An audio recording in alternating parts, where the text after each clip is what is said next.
छत्तीसगढ़ में पांडुवंश और सोमवंश का इतिहास।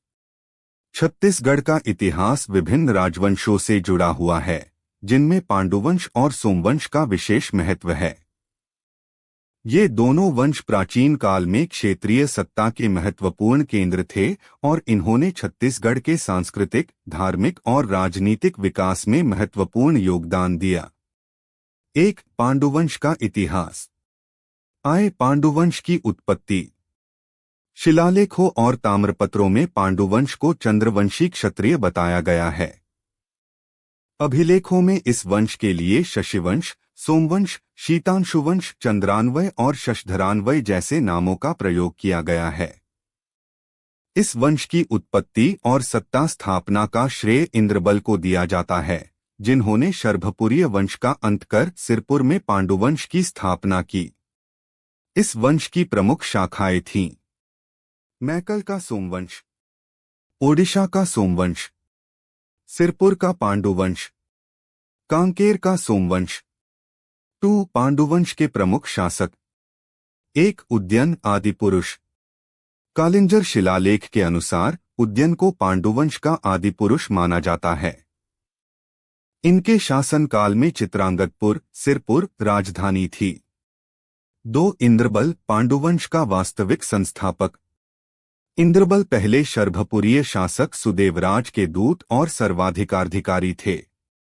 उन्होंने प्रवरराज द्वितीय की हत्या कर सिरपुर में पांडुवंश की नींव रखी। उन्होंने इंद्रपुर, वर्तमान खरीद नामक नगर की स्थापना की। इनके 3 पुत्र थे। 1. नन्नराज प्रथम। 2. ईशान देव, खरौद के लक्ष्मणेश्वर मंदिर के निर्माता। 3. भवदेव रणकेसरी। 3. महाशिव तीवरदेव। उन्होंने सकल को स्लाधिपति की उपाधि धारण की। ताम्रपत्रों में पेटिका शीर्ष लिपि और शिलालेखों में कीलाक्षर लिपि का प्रयोग किया। उन्होंने राजिम, बालोद और बोंडा से ताम्रपत्र जारी किए। उनकी मुद्रा में गरुड़ का चित्र अंकित था। उनका युद्ध विष्णुकुंडिन नरेश माधववर्मन द्वितीय जनाश्रय से हुआ, जिसमें वह पराजित हुए। 4. महाशिवगुप्त बालार्जुन। यह पांडुवंश का सबसे प्रतापी शासक था और 595-655 तक शासन किया। इन्हें बचपन में धनुर्विद्या में निपुणता के कारण बालार्जुन कहा जाता था। उन्होंने लक्ष्मण मंदिर, सिरपुर का निर्माण करवाया। उनके शासनकाल में 22 शिव मंदिर, 4 विष्णु मंदिर और 10 बौद्ध विहार बने। हवेनसांग ने अपनी पुस्तक सियुकी में इनके राज्य को कियास्लो नाम से वर्णित किया। 2. सोमवंश का इतिहास। सोमवंश की उत्पत्ति। सोमवंश का संबंध भी चंद्रवंश से माना जाता है। इस वंश की शाखाएं थीं: मैकल का सोमवंश, ओडिशा का सोमवंश, कांकेर का सोमवंश। 2. सिरपुर का सोमवंश। इस वंश की शुरुआत नन्नराज प्रथम से हुई। ताम्रपत्रों और अभिलेखों से प्रमाण मिलता है कि यह वंश वैष्णव धर्म का अनुयायी था। इस वंश का उत्कर्ष महाशिवगुप्त बालार्जुन के शासनकाल में हुआ। 3. पांडुवंश और सोमवंश का योगदान। धार्मिक योगदान। इन वंशों के शासकों ने हिंदू, बौद्ध और जैन धर्म को संरक्षण दिया।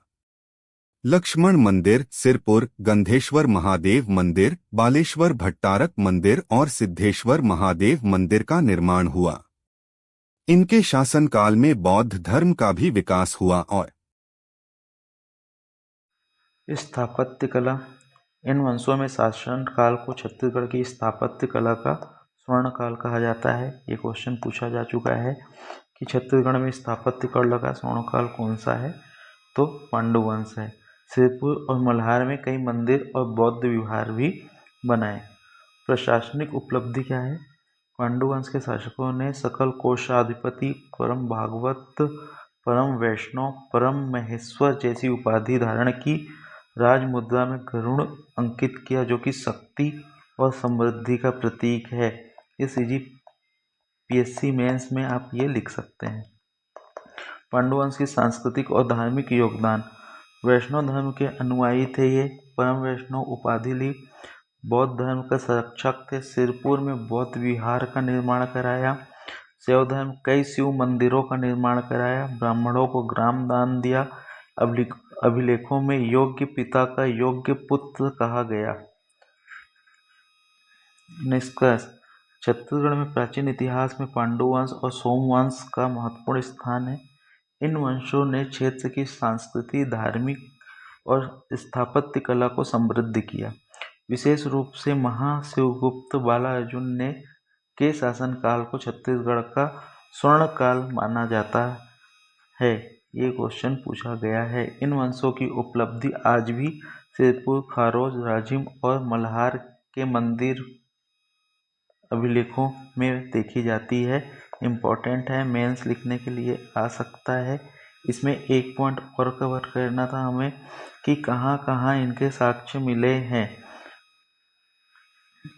शिलालेख कहाँ मिला है। तो कलिंजर शिलालेख इंद्रबल का है, वेरी इंपॉर्टेंट। खारोद है, ये खारोद शिलालेख किसका है, ईशान देव का है।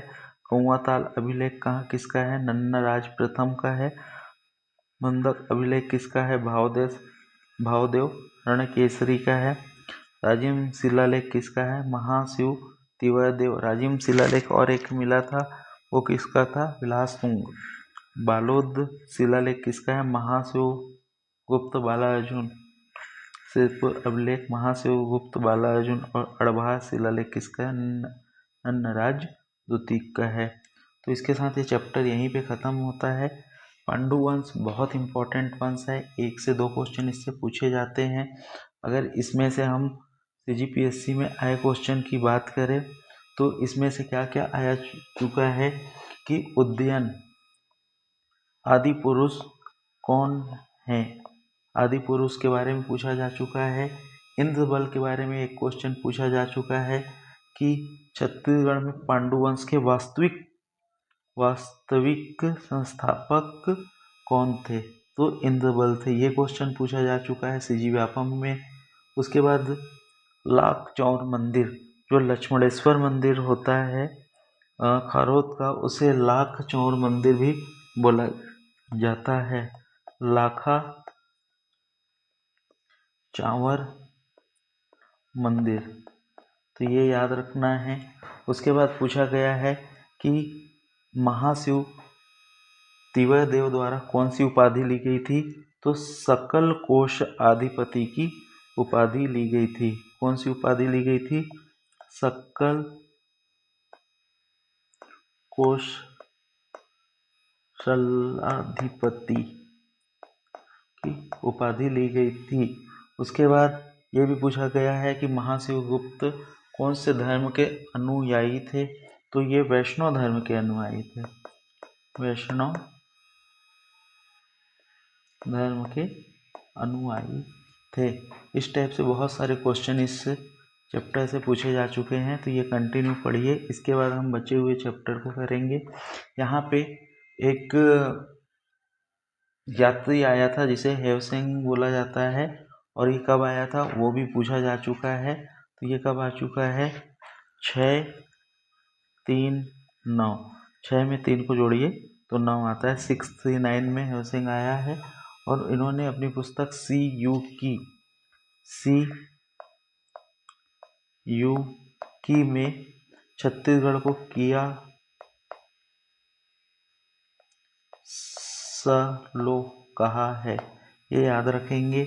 इसके बाद 2 मंदिर बने हैं, लक्ष्मण मंदिर, 2 मंदिर बने हैं, एक लक्ष्मण मंदिर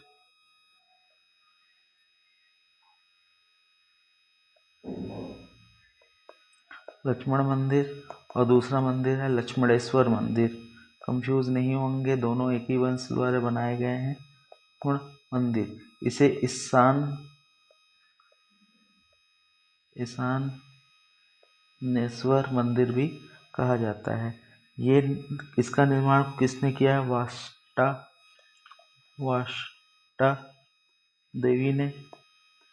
और इसका निर्माण किसने किया है, ईशान देव ने। इसका पूर्ण किसने किया है, महाशिवगुप्त बालार्जुन ने।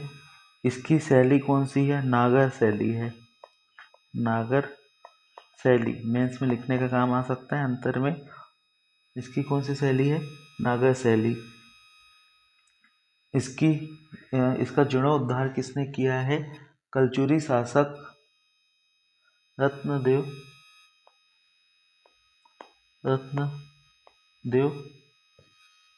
तृतीय ने। जीर्णोद्धार किसने किया है? रत्नदेव तृतीय ने किया है। तो ये इस टाइप से एक अंतर करके भी आप इन्हें याद रख सकते हैं। अगला हम पढ़ेंगे बाण वंश, देन उसके बाद हम चालू करेंगे कलचुरी वंश। Thank you.